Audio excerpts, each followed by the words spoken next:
Hollywood, welcome to Starlight Mystery Theater and another episode in the series, Matthew Slade, Private Investigator. We invite you to take your seat as Matthew Slade unfolds a sweet scent of mystery.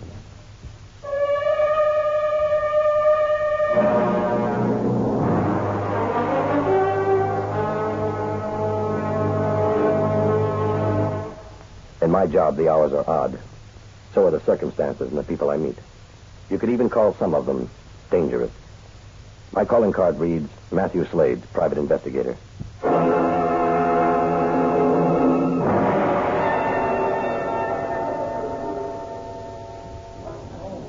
This case began at a small social gathering I attended at the home of a prominent lawyer. I just completed some legal dog tracking for him, and we were celebrating his success in court. I was about to seek temporary refuge on the terrace from the noisy, smoke-filled room when I was suddenly enveloped by the sweet scent of a heavy perfume. I turned, was confronted by an attractive woman. She was a good deal older than she appeared. Her slender figure was enhanced by a simple black dress. She possessed delicate features, large blue eyes, her face framed in a halo of soft blonde hair. She looked at me in frank amusement at my quick appraisal. I hope you're not planning to desert our cozy little group, Mr. Slade. I've been trying to get over to meet you all evening, and now you're running out.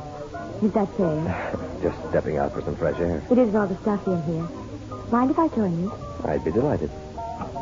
After you? Thank you. Cigarette. Thank you. You have a distinct advantage over me. Oh? Well, you know who I am, but forgive me. My name is Grace Burroughs. Well, my pleasure, Mrs. Burroughs. Are you married? Well, I was born and raised a bachelor. I thought so. I'm beginning to think only the weaklings fall prey to that unhappy misfortune called matrimony. The weak ones do it only because they think they need someone to lean on. I married one. Fortunately, I found my way clear to correcting that mistake. However, my daughter Laurie made the same mistake. And now? Now it's cost her life. I don't quite understand. My daughter Laurie Thompson was killed when our house burned in Belvedere almost a month ago. I remember reading about that in the papers. That's an unfortunate accident. It was no accident, Mrs. Slade. My daughter was murdered. Well, I can understand your grief, Mrs. Burroughs, but I know what you're thinking, but you're wrong. I have proof. Would you care to tell me about it? Yes. The police said if the screen hadn't been properly closed and that a spark set the carpet ablaze. But that's not it at all. Oh, go on. Since childhood, Laurie's been deathly afraid of fire. The fireplace would not have been in use at all unless someone had been with her. And there was no evidence of anyone else being there? None at all. Well, what about her husband? Bob? He didn't turn up until the next morning. It seems he spent the greater part of the evening at a bar called the Drift Inn. He was drunk as usual. At least he had sense enough not to drive. He slept it off in the car in the parking lot. The bartender verified his story. Now, did you tell the police about this fear your daughter had? Yes. Oh, they made a feeble attempt at an investigation. And that's why when I saw you here tonight, I decided to ask you for your help. Well, I don't know that I'd be able to find much more than the police, Mrs. Burroughs, especially at this late date. Have you thought of the possibility of suicide? Definitely not. Laurie was strong-willed. No matter how difficult the situation may have been, she would never have taken the easy way out. Was there a difficult situation? Oh, yes, I'm afraid there was. I see. Tell me about it. My son-in-law was nothing before he married Laurie. First, Bob resisted the idea of living off Laurie's income. But when his efforts to find a job failed, he slowly succumbed to the inevitable and turned to drinking for his solace. When Laurie reached the age of 30, less than a year ago that was, she received a sizable inheritance in addition to a monthly allowance from the trust. Bob wanted to use it to start his own business. Oh, some foolish idea of selling foreign sport cars. I was against it. As I had anticipated, within 6 months the business folded. He wanted more money to try again, but Laurie wouldn't give it to him. He even threatened to leave her because of it. That was 2 months ago. He's been drunk ever since. Where is he living now? Oh, in some rented apartment at the Shoreline Motel, I think it's called, on Highway 101. I understand he spends most of his time at the Drift Inn bar. Could anyone else have paid Laurie a visit that evening? My daughter was not in the habit of keeping company with other men. I understand some women still consider other women as friends. I'm very sorry. It's just that... Well, never mind. Laurie had many friends. None of them were as close to her as her sister Patricia. Pat was with me that evening. Well, there doesn't appear much for me to go on. Will you try and find the truth for me? All right. I'll start tomorrow. Now, I'd better take you inside before you catch cold. Then I'll find our host and say good night. I think I'll stay out here just a while longer. All right. Good night and thank you. I'll be in touch, Mrs. Burroughs. On the way home, I went over in my mind the few facts Mrs. Burroughs had given me. Few indeed. I suspected there was a lot more to this than she wished me to believe. Since she seemed so convinced her daughter was murdered, I was sure she had a prime suspect in mind. But she wasn't about to tell, not yet anyway. I wondered why she had so quickly come to the defense of her daughter's morals. Certainly the police had asked her the same questions. Evidently, she'd had time to think about them. And maybe, just maybe, she had a few answers she didn't like. I was determined to find out what they were. And the most likely source would be Bob Thompson. The next morning, I had Jonesy wade through the society columns of back issues at the newspaper morgue. I went over the fire report at police headquarters. It stated no more than I had expected. A neighbor reported the fire. By the time the department got there was little they could do. A routine investigation was made. A few tangible remains were found identifying the woman's body. A silver locket, brass buckles from a pair of slippers, and a diamond wedding ring. I phoned Jonesy at the office, found that her investigation had been almost as fruitless as mine. Lori Thompson was at the top of the social register. She was active in numerous charity organizations, and because of her beauty, a favorite subject of the society photographers. The stories were all along those lines. No gossip, no scandals. She was typically top drawer. I drove out to the Shoreline Motel. Thompson wasn't there. Hadn't been since the previous night. My next stop, the Drift Inn. I entered the dimly lit barroom. There were several customers, but I was able to pick out Bob Thompson at first glance. He sat hulked over the bar. Bob Thompson? Who are you? Are you Bob Thompson? Last time I looked, yeah. Is there somewhere we can talk? Talk about what? Your wife? I haven't got a wife. This has been my wife. Keeps me happy, gives me courage, and it's always there when I need it. You may be right, but nonetheless, I want to talk about your wife, Lori, not about the whiskey. Who are you? Matthew Slade, private investigator. Private eye. I thought you people only existed in pulp books. Oh, no, some of us are for real. I want to make a few inquiries concerning your wife's accident. Oh, his accident? What for? She's dead. She's gone. Now, what difference does it make now? Well, the difference between an accident, suicide, or murder. What are you talking about? Oh, now I get it. Grace, you've been talking to her mother. I suppose she told you I killed Lori. No, she didn't. She will. She told me right to my face. You killed her. She said, I'll make you pay. I expect she figured out a way to blame you. Well, I mean, it doesn't matter. Lori's gone. There's nothing left for me anyway. Yeah, well, all I want to know is where you were the night of Lori's death. I was here. I'm always here. Once in her life, she needed me, and I wasn't there to help. But I loved her, Slade. Can you believe that? She was perfect. No matter how rotten I got, she continued to love me. And maybe she'd just gotten mad at me once or blown up at me. I might have had the guts to get out and do something about it, make something of myself. And, she never cheated on me. Not once. She wouldn't even let me serve as a good excuse for that. You started a business a couple months ago, didn't you? Yeah, with Lori's money. I couldn't even do that without her. I was doing pretty good, too. The night of the fire. I spent a day on the beach. I went home for dinner, and I came here. And that's it. I always end up here. Did you have an argument? I never argued. Nothing to argue about. And she was too perfect. I was too weak. Was she expecting anyone that night? Not that I know of. She would have told me. Did she seem worried or preoccupied with anything? Lori never worried about anything. I don't know what you're getting at, Slade. Maybe you'd better explain it. Yeah, well, I'm not quite sure myself. When you left her that night, did Lori have a fire going? I don't remember, but I doubt it. She didn't like to have a fire unless I was there to attend to it. Slade? Yes? No matter what Grace has up her sleeve, you can't accuse me of killing Lori. You see, I got the best alibi in the world. Oh, yeah? What's that? I'm too much of a coward. At least I'd learned something this morning. Grace Burroughs did have a suspect in mind. I was convinced she was wrong. Thompson was no murderer.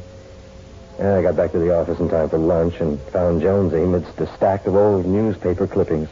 She was munching on a hamburger. Well, homeward comes my dashing hero. What's this? Food for the soul as well as the body? Very funny. You just don't realize how hard I work around here. Well, tell me, have you found anything tarnishing on our golden girl? Well, there is something that struck me as rather odd. Oh, what's that, pray tell? Well, if you were a society belle like Lorraine Thompson and you went to lots of balls and gala affairs, would you like having your little sister tagging along all the time? And if you were the little sister, wouldn't you feel like a fifth wheel? Well, yes, I suppose so. Now, what are you getting at? If you were that little sister, wouldn't you try to get your own dates and make it a foursome? All right. I'll play your little game. Now, what's the next clue? It's just that in all these reports and pictures, Mr. and Mrs. Thompson are accompanied by Lorraine's younger sister, Patricia. Matt, it's odd that a girl like Patricia Burroughs doesn't have at least one young man interested in her. Yet in all these pictures, she's alone. There's got to be some reason, and my guess is she's quite happy just being a tag-along. Because she's in love with Thompson. Oh, Jonesy. But look, Matt, just look. In every one of these pictures, Patricia is looking at Bob like a lovesick cat. Oh, now, come on, sweetheart. You're an incurable romantic. No, just a lot wiser about the ways of women than you seem to be. And I'd be willing to bet 1 week's pay that I'm right. All right, Jonesy. I promise to keep that in mind when I talk to her. Where are you going? Well, to see Patricia Burroughs.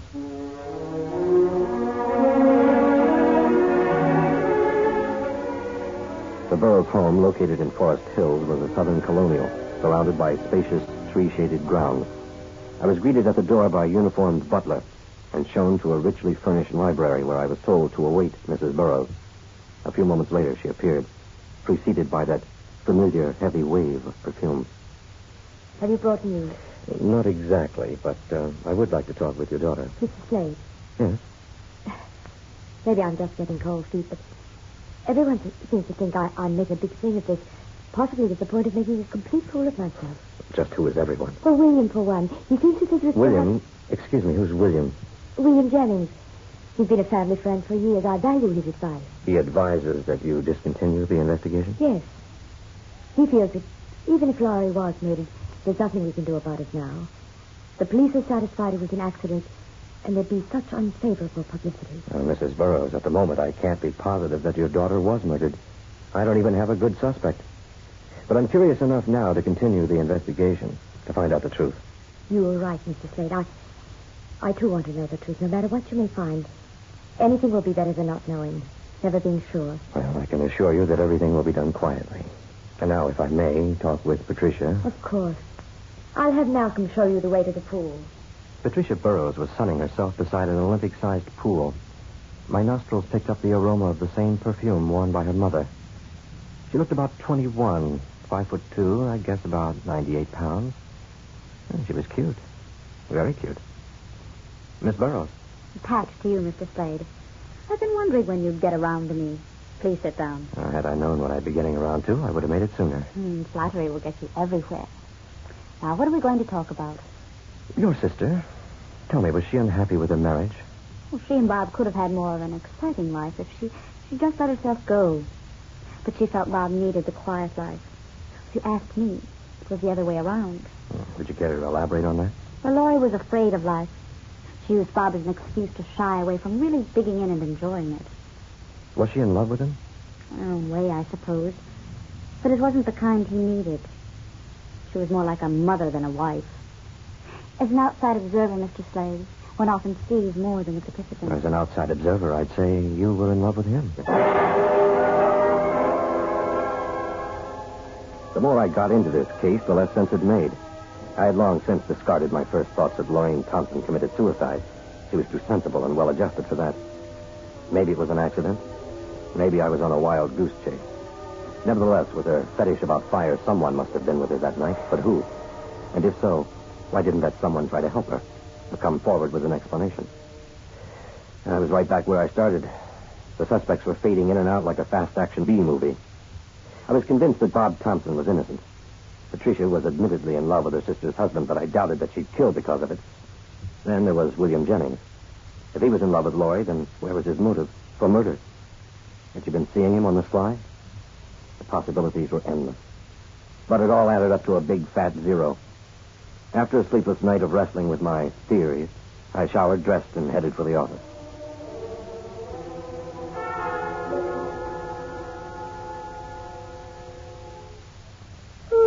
Good morning, boss. Well, good morning, sleeping beauty. I'm putting in for overtime. Oh. I spent all afternoon and half the night checking on William Jennings. Well, you just didn't have to go to all that trouble, sweetheart. I thought you might like to have it first thing. Here's what I found. It's all typed out. Well, thanks. Oh, and one other thing, Matt. Oh, yeah? I called Mr. Jennings' office this morning. His secretary said he was leaving for Los Angeles today. On his honeymoon. Get me a seat on that noon plane to L.A., sweetheart. Haven't you heard?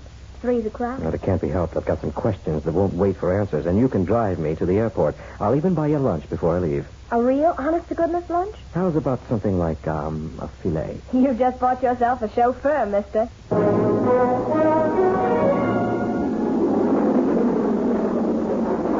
Airlines, Flight 12, departing for Seattle, Gate 9.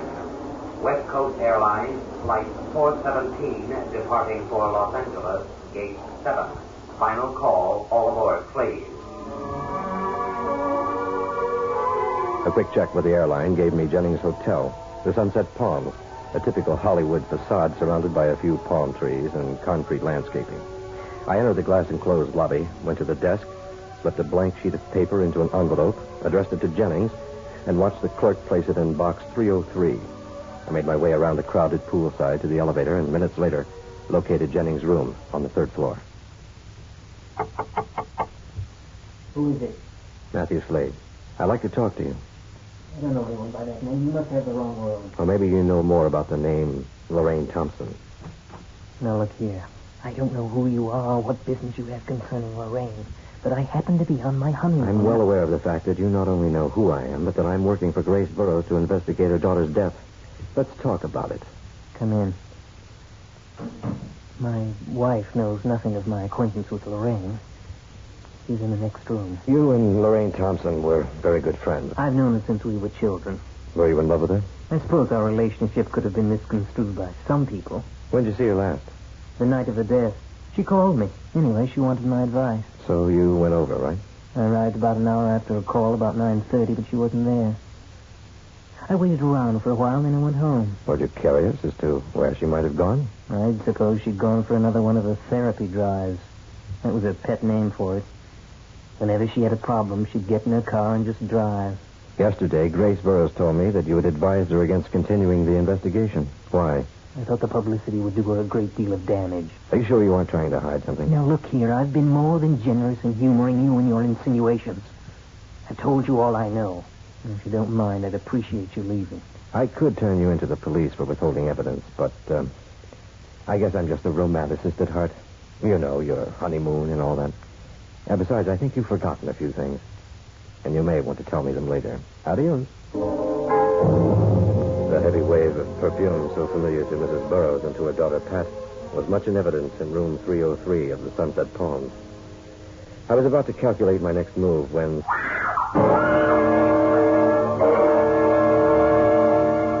Within seconds, I ran down the corridor and forced my way into the room. Jennings had his back to me, clutching the woman by the throat. Her arms were around his neck in a grotesque embrace, hands grasping wildly, vainly searching for some vital target. I spun him around, and I hit him with a well-placed right hook. He went down and out. Lorraine Thompson stood holding onto a nearby chair for support, her dark, silky hair hung tousled about her shoulders, her eyes desperately fighting to comprehend the past few moments. I called the police. Oh, Mr. Slade, he tried to kill. It was horrible. It's over now. Now sit down over here. There. Now, you feel up to telling me about it? Well, Bill and I have been seeing each other for some time. I finally realized that I didn't love my husband. I pitied him. Tried to mother him. I could see it was only making him weaker, more dependent, but I couldn't just leave him. The night of the fire, Bob and I had an argument. He wanted more money for his business. I was so confused, I called Bill for his advice. Then I decided to make the decision on my own. I went for one of my therapy drives. The rest of the story is like a horrible dream. Go on. I wasn't paying attention to the road. I'd driven it 1,000 times. Suddenly there was a woman crossing the road. I was going too fast. I couldn't stop. I tried to swerve. The woman just stood there. The car went out of control, and I hit her. When I finally managed to stop the car, I went back. She seemed to be alive, so I put her in the back seat of the car and drove home where Bill was waiting for me. He helped me get the woman into the house, and I was about to call the doctor when Bill said she was dead. I panicked. He said it was our chance to get away together and for me to get out of the murder charge. Bill put my ring on the woman's finger and a few other things for identification, then started the fire. He drove me to the airport, and I flew down here. I realized what a terrible thing I had done, but Bill bolstered my courage. Then he wanted to draw my savings out of the bank and fly to Mexico. Yesterday, I decided to give the money to Bob. I thought it might be of some consolation to him. He'd be better off without me anyway. When I told Bill what I planned to do, he became furious. Then you showed up. Bill got frightened, wanted to leave for Mexico today. I told him I couldn't go on. It would be best if we gave ourselves up. He suddenly became enraged. He said I could stay, but he wanted the money. He tried to kill me. What will happen to us, Mr. Slade? Well, you'll have to go back and face charges for the accident. And if what you told me is true, Bill Jennings will be charged with conspiracy. Possible murder. Oh, no. Well, chances are the woman wasn't dead. In which case, technically he or both of you killed her. I never would have guessed it, Matt. I had all my money riding on dear little sister. Well, you can't be right all the time. Besides, you were the one who put me onto the scent with your hunch about Patricia. It was she who gave me the first clue. Oh, that reminds me. I picked up a little consolation prize for you. Here. Oh. Open it. Go ahead. Perfume. Thank you. Wear it around the office. I kind of got used to it on this case. Oh, Matt.